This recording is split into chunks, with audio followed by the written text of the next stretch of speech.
অঢেল বিত্ত, উন্নত নাগরিক জীবন আর শান্তির দেশ ব্রুনাই। আর এর পিছনে মূল কারণ হলো ছোট্ট এই দেশটি অফুরন্ত তেল ও গ্যাস সম্পদ। ব্রুনাইয়ের প্রতিদিন উৎপাদিত হয় 1,67,000 ব্যারেল তেল, অথচ দেশটির জনসংখ্যা মাত্র 4,64,000।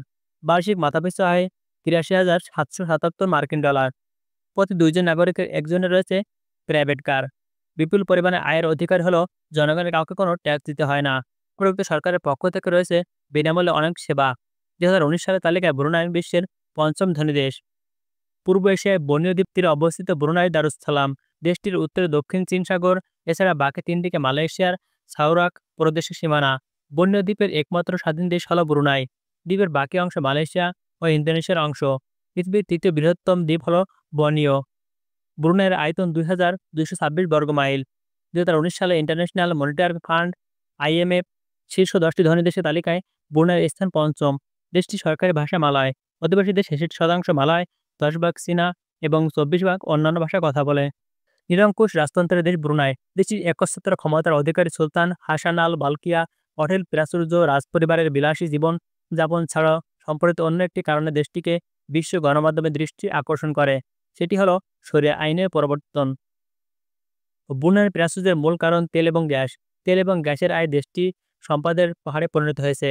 মানব সম্পদ উন্নয়নে পূর্ব এশিয়ার সিঙ্গাপুরের পরে ব্রুনাইয়ের অবস্থান। IMF এর তালিকা অনুযায়ী বিশ্বের পঞ্চম ধনী দেশ ব্রুনাই। আর 2011 সালে IMF এর তথ্য অনুসারে বিশ্বে দুটি দেশ রয়েছে যাদের জনগণের উপর কোনো ঋণের বোঝা নেই। তার একটি হলো লিবিয়া, আর একটি হলো ব্রুনাই। 1929 সালে ব্রুনাইয়ের তেলের খনি আবিষ্কার হয়। এরপর থেকে সম্পদের পাহাড় জমতে থাকে দেশটিতে তেল এবং গ্যাসের আয় দিয়ে। 4.5 লাখ জনসংখ্যার এই দেশটিতে 1940 সালে উৎপাদিত হয় 60 লাখ ব্যারেল তেল। 1965 সালে দৈনিক উৎপাদিত হয় 1,14,700 ব্যারেল তেল। আর বর্তমানে প্রতিদিন উৎপাদিত হচ্ছে 1,67,000 ব্যারেল তেল। দক্ষিণ পূর্ব এশিয়ার এটি চতুর্থ বৃহত্তম তেল উৎপাদনকারী দেশ। তেল ছাড়াও দেশটিতে প্রতিদিন গ্যাস উৎপত্তি হচ্ছে 25 মিলিয়ন কিউবিক মিটার। ধনী এ দেশে ব্রুনাই সরকার সকল নাগরিকদের চিকিৎসা এবং আবাসন খাতে সহায়তা প্রদান করে থাকে। দেশটির প্রয়োজনীয় 60% খাদ্য বিদেশ থেকে আমদানি করা হয়। ব্যক্তিগত গাড়ি থাকার হার বিশ্বের ব্রুনাই শীর্ষে। দেশের পূর্ব অংশ নয়নভিরাম পাহাড়ে ঘেরা। রাজধানী বন্দর সেরি বেগুয়ানো পাহাড়ে ঘেরা একটি শহর। দেশটির অধিকাংশ এলাকা রেইনি ফরেস্টে ঘেরা। যে কেউ এদেশের শহর ভ্রমণে যাবে সে দেশটির সৌন্দর্যে মুগ্ধ না হয়ে পারবে না। দেশের প্রায় অর্ধেক মানুষ বাস করে রাজধানীতে। রাজধানী ছাড়াও অপর গুরুত্বপূর্ণ শহর হলো বন্দর নগরী মোয়ারা এবং তেল সমৃদ্ধ শহর সিয়ারা ও কুয়ালা বেলায়েত। আধুনিক ব্রুনাইয়ের মূল রূপকার সুলতান তৃতীয় ওমর আলী সাইফুদ্দিন। তেলের বিপুল আয় দিয়ে ব্রুনাইয়ের উন্নয়ন পরিকল্পনা করে সুলতান তৃতীয় ওমর আলী সাইফুদ্দিন। 1963 সালে আবিষ্কার হয় একটি বড় ধরনের তেল ক্ষেত্র। তেল এবং গ্যাস উত্তোলনের অবকাঠামো উন্নয়ন করা হয়। নির্মাণ করা হয় গভীর সমুদ্র বন্দর। উন্নয়ন পরিকল্পনা বাস্তবায়নের মাধ্যমে পাল্টে যায় দেশের সামগ্রিক চেহারা। দীর্ঘকাল দেশটিতে ব্রিটিশদের অধীনে থাকলেও দেশটির রাজতন্ত্র অক্ষুণ্ণ ছিল। ব্রিটিশদের অধীনে থেকেই তারা রাষ্ট্র পরিচালনা করেন। দ্বিতীয় বিশ্বযুদ্ধের সময় 1941 সালে জাপান দখল করে এই দেশ এবং 10,000 জাপানি সৈন্য অবস্থান করে সেখানে। 1945 সাল পর্যন্ত জাপান দখলদার বজায় থাকে। ব্রিটিশ বা জাপানি দখলদার কেউ অগ্রাহ্য করেনি 500 বছরের প্রাচীন এই রাজপরিবারকে। দ্বিতীয় বিশ্বযুদ্ধ জাপানের পরাজয়ের পর আবার ব্রুনাই ব্রিটিশ অধীনে আসে। 1984 সালে দেশটি ব্রিটিশদের কাছ থেকে স্বাধীনতা লাভ করে।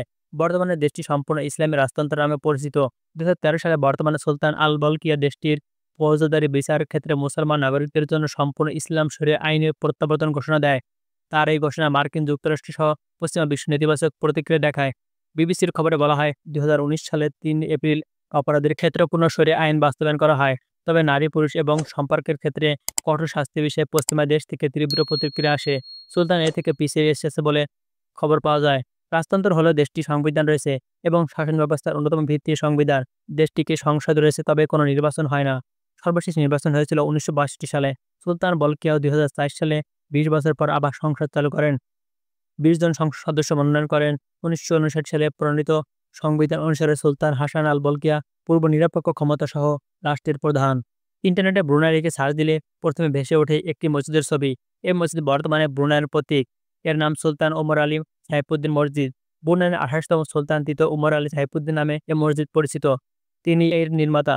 এটি ব্রুনাই ইসলামী বিশ্বাসের প্রতীক এবং রাজধানীর সবচেয়ে আকর্ষণীয় স্থাপত্য। এটি নির্মাণ শেষ হয় 1958 সালে। মসজিদের বিশাল আকারের প্রধান গম্বুজটি সম্পূর্ণ খাঁটি সোনা দিয়ে মোড়ানো। আলোকসজ্জার কারণে রাতের বেলায় দূর থেকে মসজিদটিকে মনে হয় স্বর্ণনির্মিত, যেন স্বর্ণের বিশাল এক পাহাড়। 117 ফুট উঁচু এই মসজিদটি ব্রুনাইয়ের রাজধানীর যে কোনো স্থান থেকে দেখা যায়। মসজিদের মিনারে ওঠার ব্যবস্থাও রয়েছে। পর্যটকদের জন্য।